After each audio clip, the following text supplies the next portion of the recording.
A first win in 10 games for the Potters, and how good does it feel? A hard-working win, one where you probably would have took the draw, if I'm being honest, against Sunderland, but we got the win. The magic from Tom Cannon, and we have a little bit of optimism, a little bit of unity back in the club, but we're against Burnley. It's a tough side, and you know what? Maybe we don't get anything out of the game, but it's great to have that little bit of joy back in the club. So with that, let's get straight into it. The match preview against the Clarets.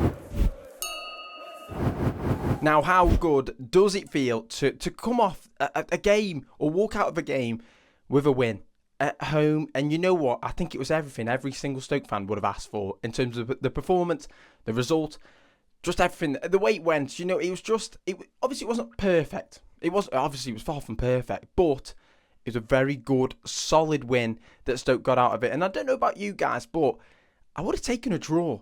If it was a 0-0 and the game ended, Stoke fans would have been very proud of that performance, because I think the main thing was that they weren't expecting, obviously, a different style of football was Ryan Shawcross in charge.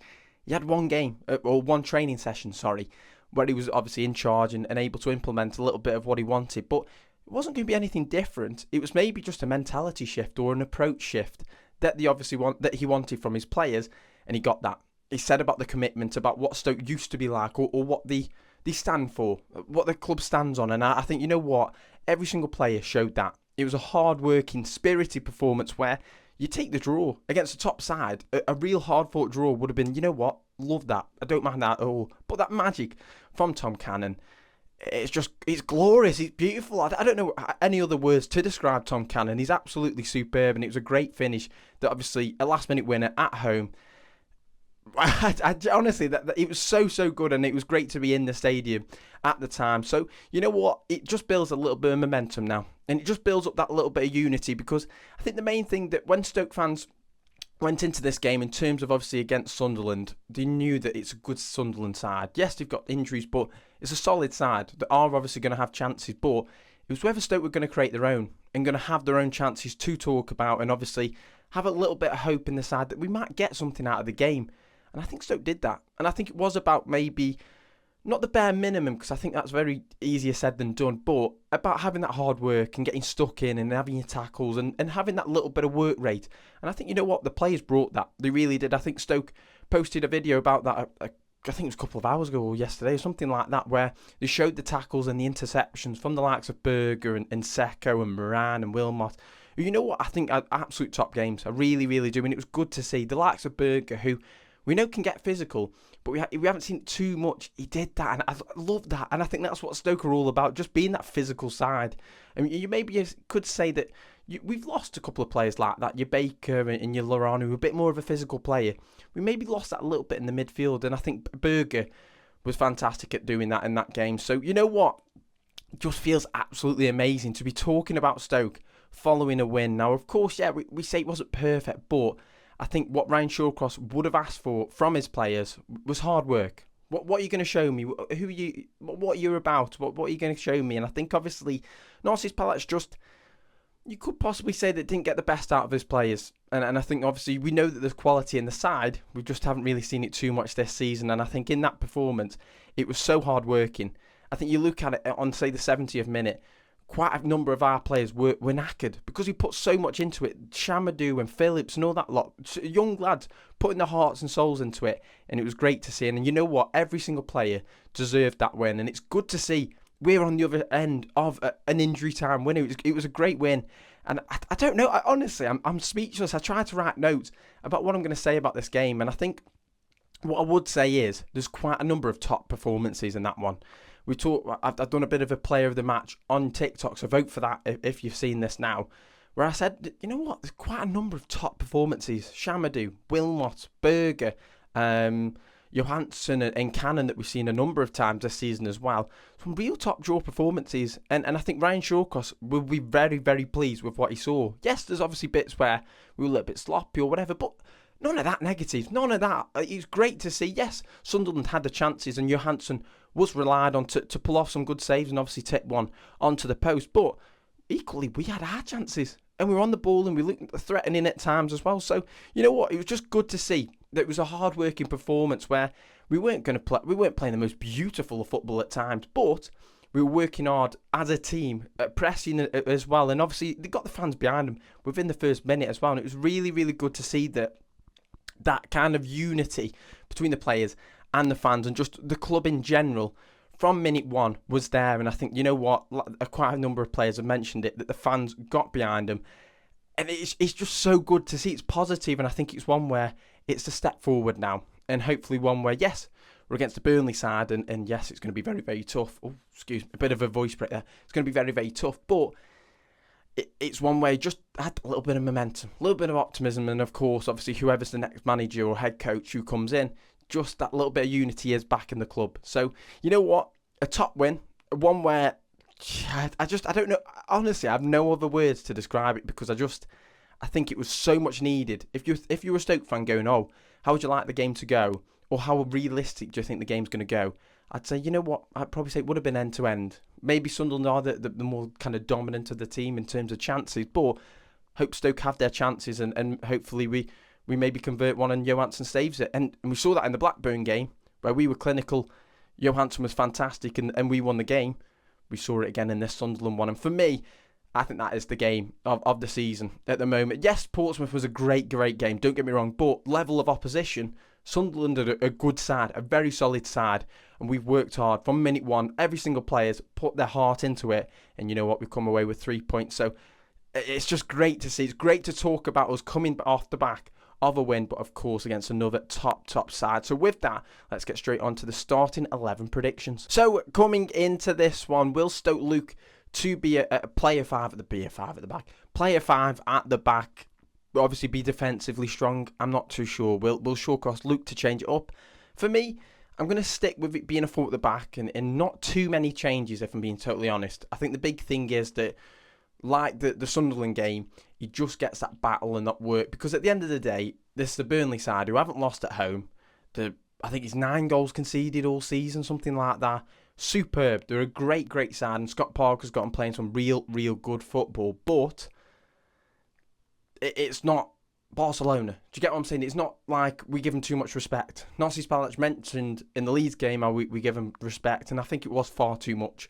And we didn't really look like we were ever going to threaten them, and we never did. I think this one, if we can just have that little bit of fight, that then gives us a little bit of an opportunity to at least go at them. And if we don't get anything out of the game, I think it's just as long as we're hard working and we don't get broken down easily, and like we've seen at times this season, I think that's the big thing. And I think Shawcross is, of course, going to implement that and talk about that in terms of his approach in this game. So, starting 11-wise, I'll go for obviously Victor Johansson in between the sticks. He might be called on quite a bit in this one.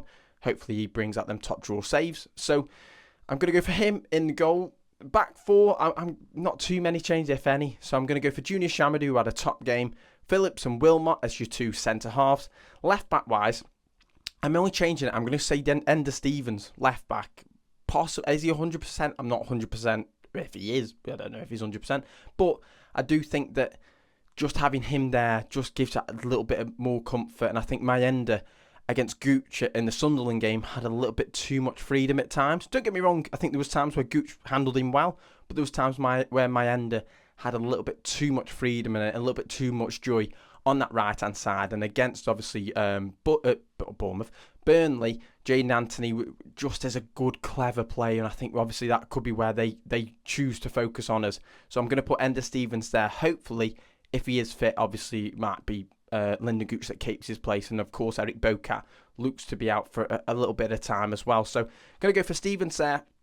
Double pivot, I'm going to go for Berger and Seko. Keep it the same with Moran ahead. I don't think there's any reason for any of them 3 to move. But the big thing is with Burnley, in the game that they played at our place where they beat us 2-0, the midfield-wise weren't able to get on the ball much at all. And I think that might be... Will that be a difference maker? And for me, I think in that section, in terms of obviously Moran's place in your forward line, will Gallagher come in? Could Gallagher come into it in terms of obviously being a bit more of a physical game? Burnley obviously maybe won't allow us to have the ball as much. It'll be interesting to see who has more of the ball in terms of, say... I think obviously Burnley will keep hold of possession, but will Burnley look to press us like they did in the Stoke game, in the home game? Will it be the physicality and the height of the likes of Gallagher and Tom Cannon and Berger that kind of helps in this one? So will Gallagher be the change? I'm not too sure, but I don't think I think Moran's performance, especially in that second half in the Sunderland game, was really, really solid, really superb. And you know what? I think he should keep his place in the number 10. So creatively, he can bring that. But it could, of course, be Gallagher. Left, of course, Jun Ho. Right, Kumas. And then Tom Cannon, the goal scorer from Sunderland, leading the line. And you know what? I just think that maybe they won't have too many chances in this. And obviously, creatively, we know that Kumas is good. We know that Jun Ho is good. And it might be one of them that just gets a little half chance, and hopefully we can be a little bit clinical, or a little bit more clinical than what we've seen before. But I do think that, I don't know, I've just got that gut feeling that Gallagher might come into this one. Who he replaces, I'm not too sure. Of course, can play on the wing as well, did that at Blackburn, when he was at Blackburn, sorry. So I'm not too sure. That's the team I'm going to go for. There's not too many changes that I think Shawcross will look to make or has on offer to make. Obviously, we haven't seen Vidigal even on the bench, so I presume he's more than likely leaving in January. So will Winger be one of the main focuses in the January transfer window? We'll probably talk about that. So that's the team I'm going to go for. I think the only option, obviously, is Gallagher. Possibly Boss and Lowell coming in, a bit more of a physical game. And you look at that midfield of Burnley's, they're physical, but they're very, very creative as well. So I don't know, but I wouldn't make too many changes from the Sunderland side, from the Sunderland game, because it was positive, it was hard working. You know what? That's the starting 11 I'm going to go for. So coming into this one against Burnley, it's tough to talk about in terms of saying, well, oh, we're going to get a draw and it's going to be amazing. But you don't want to give your opponents that are top of the or near the top of the league too much respect. I think there's some good teams in this championship. You've got Leeds, you've got Burnley, Sunderland, when they have a full strength or quite a full strength side, are a top team, and we've seen that already this season. But I think the thing with Burnley, defensively, they're very, very good. They're very, very good. Nine goals conceded. Has it lost twice or something like that, and haven't lost at home at all?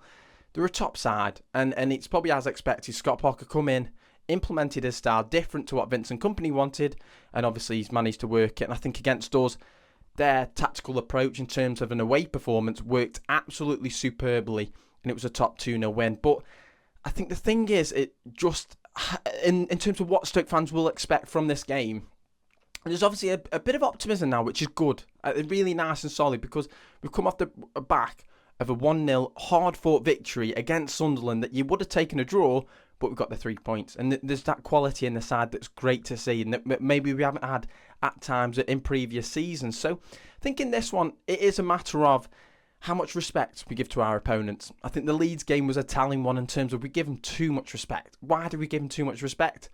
I'm not too sure, but that's obviously a different conversation that obviously to do with Narcis Palac that obviously is going to be different for this one. So I think Ryan Shawcross is going to look at this and go, yeah, right, Burnley are the better side, a lot more, well, not a lot more quality, but quite a few more bits of quality that they've got, that they've produced this season. I think it's another one where work hard, work for each other and be a team. And obviously Victor Johansson is probably going to have a lot to do because they've got a lot of quality. But equally, if Stoke have a half chance or a chance, we've seen it from Tom Cannon. He can create his own little chances, and that goal that he scored was absolutely lovely. And I think that the thing is with this one is it went hard work, that grit and that determination, because Stoke, as always, has taken a fantastic away following. They're going to get behind him, and I think Stoke as a team will bring that unity, and hopefully that correlates on the pitch again like it did in the Sunderland one. So I think this Burnley side, we saw it obviously when they came to our place in that 2-0 win. The likes of Brownhill and Cullen, and I think you look at that midfield three of Cullen, Brownhill, and obviously Josh Laurent.